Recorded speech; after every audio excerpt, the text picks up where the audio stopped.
Guys आप लोगों से एक रिक्वेस्ट है कि जल्द से जल्द इस वीडियो पे 2K लाइक्स कर दो और इस वीडियो पे 50 से भी ज्यादा कमेंट्स चाहिए।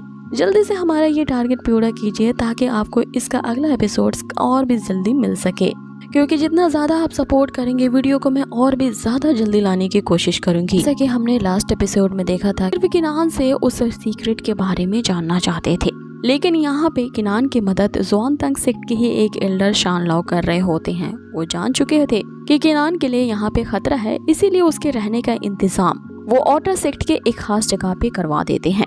और पिछले एपिसोड में हमें पता चला था कि एल्डर शांग लाओ के लिए किनान काफी ज्यादा इम्पोर्टेंट है, क्योंकि वो जिस व्यक्ति को ढूंढ रहे होते हैं एक खास काम करने के लिए वो सिर्फ किनान ही कर सकता है।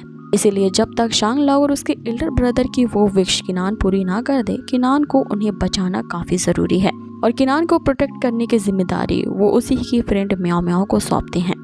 अब यहीं से एपिसोड की शुरुआत होती है, जहाँ पे किनान को वो जो नया मेंशन अलॉट किया गया था वहाँ पे वो पहुँचता है। वो काफी ज्यादा आलीशान मेंशन होता है जिसकी प्रोटेक्शन एक इनविजिबल शील्ड कर रही होती है।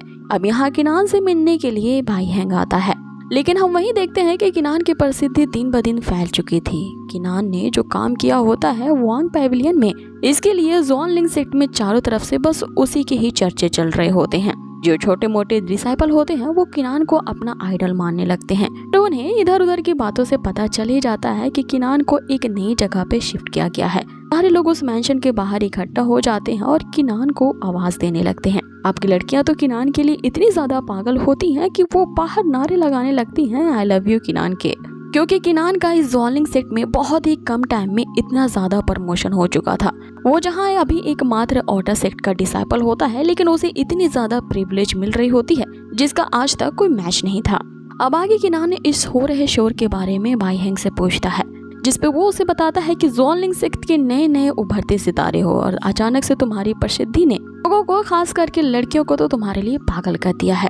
वो तुमसे पर्सनली इमॉर्टैलिटी की क्लासेस लेना चाहते हैं। जब से यहाँ के सुप्रीम एल्डर ने यानी कि एल्डर शान लॉन्ग ने तुम्हें ये पहले सीक्रेटली अप्रूव करवाया है, वो लड़कियां तो रुकने का नाम ही नहीं ले रही हैं। जिस पे किनान जो उसे जवाब देता है इस बात की तो वाकई में ताक देनी होगी। किनान उसे कहता है कि फेम हो या फॉर्चून, ये कुछ ही पल के मेहमान होते हैं और तुरंत ही फेड हो जाते हैं। जो याद रहने वाली चीज होती है वो बस किसी का कर्म होता है जो वो प्रैक्टिस करके जाता है। और फेमस होने की फीलिंग चाहे वो जितनी भी अच्छी हो, कभी भी इस फीलिंग को मैं अपनी एडिक्शन नहीं बना सकता। इसीलिए इन सब चीजों से मुझे कोई फर्क नहीं पड़ता। इसीलिए बाहर जाओ और सबको यहाँ से जाने के लिए कह दो। लेकिन जाने से पहले किनान यहाँ भाई हैंग को एक 5 युआन बोन देता है। अब ये बोन एक रेयर ट्रेजर्स होता है जो कि किनान ने उस वुयांग पैविलियन में एज अ रिवॉर्ड जीता था। अब उस ट्रेजर को पा करके ये भाई हैंग तो 7वें आसमान पे पहुंच जाता है और वो मन ही मन सोचने लगता है कि ये 5 युआन बोन तो इतना बड़ा ट्रेजर है जिसे मैं अपनी पूरी जिंदगी भी ढूंढता तो मुझे नहीं मिलता, लेकिन किनान ने तो ये मुझे एवे ही दे दिया है। इसका मतलब है कि मैंने जो फैसला किया था किनान के आसपास ही रहने का वो सही था। और आप चाहे नो मैटर जो भी हो जाए, मैं तो इसके साथ किसी चुंबक की तरह चिपक जाऊंगा, क्योंकि इस किनान के साथ रहने से फायदे ही फायदे हैं। और इसी को बोलते हैं कि फ्रेंड की शक्ल में एक छुपा हुआ भेड़िया, जो कि आपका दोस्त इसलिए बना है क्योंकि आपको उससे बहुत सारे फायदे मिल रहे हैं। सो गाइस, इस तरह के दोस्तों से बच के रहना। अब आगे किनान उसे और भी चीजें देता है। वो अपने बाकी के दोस्तों के लिए भी एक 5 एलिमेंट बोन देता है और कहता है कि इनमें से एक सीनियर सी को दे देना और दूसरा उनके भाई ज़ोलिंग को और तीसरा युन को देना। अब आगे भाई हैंग वहाँ से जाने लगता है, लेकिन अचानक से उसे याद आता है कि उसने सीनियर सिस्टर शी को कई दिनों से नहीं देखा है। अब इससे पहले कि किनान यहाँ पे कुछ सोच पाता है, किनान पे अचानक से यहाँ पे हमला होता है। लेकिन ये हमला किसी ने किनान को कुछ इन्फॉर्मेशन देने के लिए दिया होता है। किनान जैसे ही वो चिट्ठी पढ़ता है उसे सारा मामला समझ में आ जाता है। वो एक धमकी भरा लेटर होता है जिसमें लिखा होता है कि ज़ोन सेक्ट में आजकल तुम काफी ज्यादा पॉपुलैरिटीज को गेन कर रहे हो और सबसे पहले तुमने जो जीत हासिल की है उसके लिए तुम्हें कॉन्ग्रेचुलेशंस। लेकिन तुम्हारी इसी जीत की खुशी के लिए हॉल ऑफ टेम्पल में तुम्हारे लिए एक बहुत बड़ा बैंक्वेट का इंतजाम किया गया है, लेकिन याद रहे वहाँ तुम्हें अकेले ही आना पड़ेगा लीक उनको सिखाने के लिए। अब इस लेटर को जबरदस्ती शी के द्वारा ही लिखवाया गया था, क्योंकि शी को यहाँ पे जबरदस्ती उस लड़की लीकुन ने अपने साथ चलने पे मजबूर कर दिया था, क्योंकि ये बात कहीं ना कहीं सभी जानते थे कि किनान का रुझाव शी की तरफ है। और वो उसे बचाने के लिए कोई भी शर्त मानने को तैयार हो जाएगा।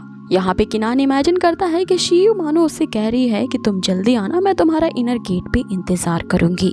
आगे किनान सोचने लगता है कि आखिर शी के साथ क्या हुआ होगा और ये लड़की ली क्यून क्यों है और उसे क्यों बुला रही है। अब आगे हमें उसी लड़की ली क्यून को दिखाया जाता है जिसमें कमाल की तलवारबाजी का टैलेंट होता है और वो ज्वालिंग सेक्ट के ही लीडर के संग ओयान की एक बहुत बड़ी चमची है। अब आगे किनान उससे मिलने के लिए पहुंचता है और पहुंचते ही उससे पूछता है कि सीनियर के साथ तुमने क्या किया है, जिसपे वो बताती है कि तुम्हारी दोस्त ठीक है और मैं उसके साथ कुछ कर भी नहीं सकती क्योंकि मेरे मास्टर ओयांग का दिल जो उस पे आया है, इसलिए मैं चाहकर भी उसके साथ कुछ हार्म नहीं कर सकती। आगे वो उसे कहती है कि तुम्हें यहाँ पे बुलाने का बस एक ही रीजन था, मैं तुम्हें एक फ्रेंड से इंट्रोड्यूस करवाना चाहती हूँ। अब ये फ्रेंड या कह ले मास्टर और कोई नहीं बल्कि वही ओयांग जुन होता है, जिसे आते देख ही यहाँ पे किनान अपनी स्पिरिचुअल आइज का यूज करता है और उसे पता चलता है कि ये बंदा तो अपने मार्शल किंग रल्म के 9th लेवल पे है और बस सिर्फ एक ही कदम दूर है अपने मार्शल मास्टर रल्म में पहुंचने के लिए। साथ ही इसकी एक मिस्टीरियस फर्स्ट ग्रेड की मार्शल सोल है जो कि उस स्मॉल सिटी के जहां पे किनान ने उस 7 शॉट को हासिल किया था, वहां के स्टल्टी रेल्म को कंट्रोल करने वाला यही बंदा था। अब उस ओयांग की भी ऑरा काफी ज्यादा धाकड़ लगती है, एक नंबर का वो एरोगेंट बंदा था क्योंकि हो भी क्यों ना वो सेक्ट लीडर का जो बेटा होता है। अब आगे ली क्यून किनान से कहती है कि तुमने मास्टर ओयांग का नाम तो सुना ही होगा, मेरे ही मास्टर तुमसे काफी दिनों से मिलना चाहते थे और तुम्हें बुलाने के लिए यहाँ पे ये कार्यक्रम रचा गया है। जिस पे किनान यहाँ पे सोचने लगता है कि तो ये बंदा ओयांग वही है जिसने इतने टाइम से शी को उससे शादी करने के लिए प्रेशराइज किया हुआ है और इसी ओयांग की वजह से वो इतना स्ट्रेस में रहती है। अब आगे ओयांग किनान से कहता है कि मैंने तुम्हें यहाँ पे एक चांस देने के लिए बुलाया है, मैं चाहता हूँ कि तुम मेरी मिलिट्री अलायंस को ज्वाइन कर लो और इसमें ज्वाइन करना किसी के लिए बहुत बड़ी अपॉर्चुनिटी से कम नहीं है, तो तुम्हें इस मौके को अपने हाथों से जाने नहीं देना चाहिए। और मेरी मिलिट्री अलायंस को ज्वाइन करने का मतलब यही है कि तुम्हें सिर्फ मेरे ऑर्डर्स को फॉलो करना होगा और अगर तुम ऐसा नहीं करते हो तो इवन दो कि अगर तुम इस सेक्ट में रहोगे लेकिन इसके बावजूद भी तुम्हें यहीं पर मरवाने से मुझे यहाँ का कोई बंदा भी नहीं रोक सकता। मैं आसानी से अपने लोगों के द्वारा तुम्हें कहीं भी मरवा सकता हूँ और इसके लिए किसी की मजाल है कि वो मुझे यहाँ पे रोक ले, कोई भी मुझे नहीं रोकेगा। अब उसकी इस धमकी को सुन करके किनान समझ जाता है कि ज्वालिंग सेक्ट के कोई भी डिसाइपल का जिंदगी या मौत तो उसके लिए किसी घास के समान है जो कि कभी भी वो मसल सकता है और ये अपने जिस लेवल पे पहुंचा है इसीलिए हम सभी को ये किसी कीड़ी मकोड़े से कमतर नहीं समझता। अब किनान इस बात को अच्छी तरह से जानता था, फिर भी वो यहाँ पे उसे ब्रदर ओयांग कहते हुए पोलाइटली इस चीज के लिए मना कर देता है कि मैं किसी की भी मिलिट्री अलायंस को नहीं ज्वाइन कर सकता क्योंकि मैं एक आजाद परिंदा हूँ, किसी के ऑर्डर्स को फॉलो नहीं कर सकता। अब आगे वो ली क्यून उसे जाने से रोकती है ये कहते हुए कि तुम्हें मेरे मास्टर ने मिलिट्री अलायंस को ज्वाइन करने के लिए कहा है तो इस ऑफर को अपने लिए एक ऑनर समझो और तुम्हें यहाँ पे तुम्हारी मर्जी पूछने के लिए नहीं बुलाया गया है।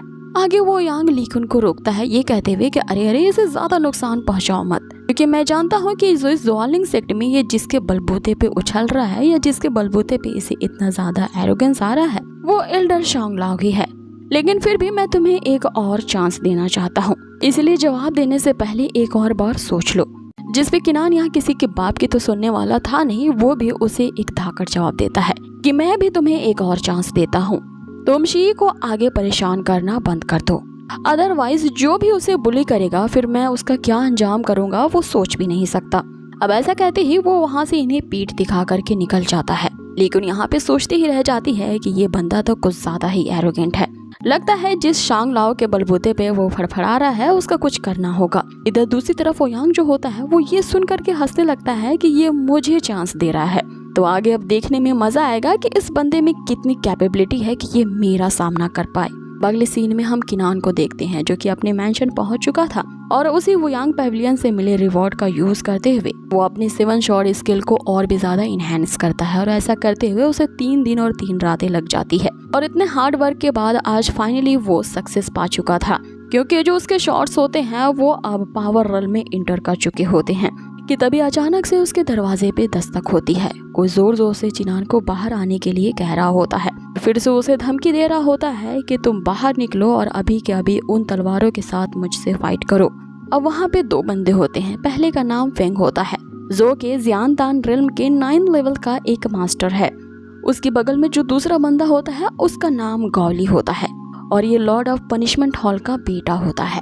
अब आगे जो फेंग होता है वो किनान से कहता है कि तुम्हारे हाथ में जो 7 सोल शॉर्ड है वो तुम्हारी नहीं है, तुम इससे बिलोंग नहीं करते हो, इसीलिए जल्द से जल्द मुझे इसे हैंड ओवर कर दो, इसी में तुम्हारी भलाई होगी। जिसपे किनान उसे मस्त डायलॉग देता है कि इस दुनिया में मैं सबसे कम जिससे चीज से डरता हूँ ना वो डेंजर है। अगर तुम इसे लेना चाहते हो तो अपनी एबिलिटी शो करो और मुझसे ये लेकर के दिखाओ। जिसपे वो फेंग उसे कहता है कि तो फिर ठीक है, मैं सेट के रूल्स को ही फॉलो करते हुए 7 सोल शॉर्ड को लेके दिखाऊंगा। मैं एक अपॉइंटमेंट फिक्स करता हूँ तुम्हें चैलेंज करने के लिए कि तुम्हें hall of life and death में आना होगा और मुझसे फाइट करनी होगी। अब ये hall of life and death वो जगह होती है जहाँ पे 2 डिसाइपल एक दूसरे को कम्पीट करते हैं और जब तक उनमें दोनों में से एक मर नहीं जाता वो फाइट कंटिन्यू ही रहती है। और इस फाइट में कोई भी, ना तो कोई एल्डर ना उसका साथी, कोई भी नहीं इस फाइट में इंटरफेयर कर सकता। जिस पे किनान उसे कहता है कि तुम एक तो इनेट रिल्म के 9th लेवल पे हो और उस फाइट को hall of life and death में करना चाहते हो, तो क्या मुझे पागल कुत्ते ने काटा है जो इस चैलेंज को एक्सेप्ट कर लूंगा? क्योंकि अगर मैंने एक्सेप्ट किया तो ये चैलेंज में मैं हार ही जाऊंगा, तो फिर मैं इस चैलेंज को क्यों ही लूंगा। जिसपे वो गौली किनान से कहता है कि ये तुम नहीं डिसाइड करोगे।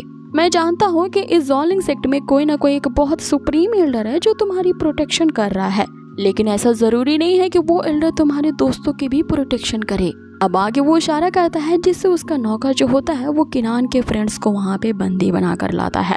और वो गौली तो पनिशमेंट हॉल के लॉर्ड का बेटा होता है, इसीलिए उसके लिए तो ये चुटकी का खेल होता है कि वो किसी के ऊपर भी झूठा आरोप लगा करके उसे पनिशमेंट हॉल में बंद कर दे। उसने यहाँ किनान के दोस्तों पर ये आरोप लगाया होता है कि ज़ाओलिंग और योना जो है इन्हें सस्पेक्ट पाया गया है क्योंकि इन्होंने अपने फेलो डिसाइपल्स को हार्म पहुंचाने की कोशिश की है और इस धोखे की वजह से उन्हें हॉल ऑफ पनिशमेंट में 50 साल की कैद की सजा सुनाई गई है। ज़ाओलिंग यहाँ चिल्लाते हुए किनान को बताता है कि ये लोग यहाँ पे हमारे जरिए सिर्फ तुम्हें टारगेट करना चाहते हैं, इसीलिए तुम हमारी चिंता मत करो और इनके बहकावे में मत आना। जिसपे वो गौली यहाँ किनान से कहने लगता है कि मेरा बाप तो पनिशमेंट हॉल का लॉर्ड है, ऑब्वियसली अगर मैंने किसी पे उंगली उठा दी और उसको दोषी करार दे दिया तो फिर उसे जेल की हवा खानी ही पड़ेगी और उसकी लाइफ तो फिर खत्म ही हुई। अब आगे किनान उन्हें बास्टर्ड कहते हुए बोलता है आखिरकार तुम्हारी हिम्मत कैसे हुई मुझे धमकी देने की और इसके लिए मेरे फ्रेंड्स को हर्ट करने की, और कोई भी मेरे फ्रेंड्स को हर्ट करने की कोशिश भी नहीं कर सकता, वरना आगे तुम्हारे साथ क्या अंजाम होगा ये तुम समझ लो। जिसपे वो फेंग किनान से कहता है कि तुम्हें इस मामले में केयरफुली सोचना चाहिए। अगर इन दोनों को यहाँ पे आरोपी घोषित कर दिया गया तो फिर ज़ॉलिंग सेक्ट का कोई भी बंदा इन्हें बरी नहीं कर। हमारे चैनल पे एक नई सीरीज की लॉन्ग वीडियो अपलोड की गई है जिसकी कहानी मिस्टीरियस फैंटेसी एडवेंचर कल्टीवेशन के सस्पेंस और थ्रिलर से भरी हुई है और मुझे पूरी उम्मीद, क्या मैं गारंटी देती हूँ कि आप लोगों को ये सीरीज जरूर पसंद आएगी, तो इसे जरूर चेकआउट करना जिसका लिंक मैंने डिस्क्रिप्शन के साथ साथ कमेंट में भी पिन कर दिया है। और हाँ, अगर इस तरह की ऐसी और भी कई बेहतरीन सीरीज को देखना चाहते हो तो आप एक ही चीज कर सकते हो, सब्सक्राइब। सो बहुत ही जल्द मिलते हैं इसके नेक्स्ट अमेजिंग से एपिसोड पे। Till then take care, stay healthy, good bye.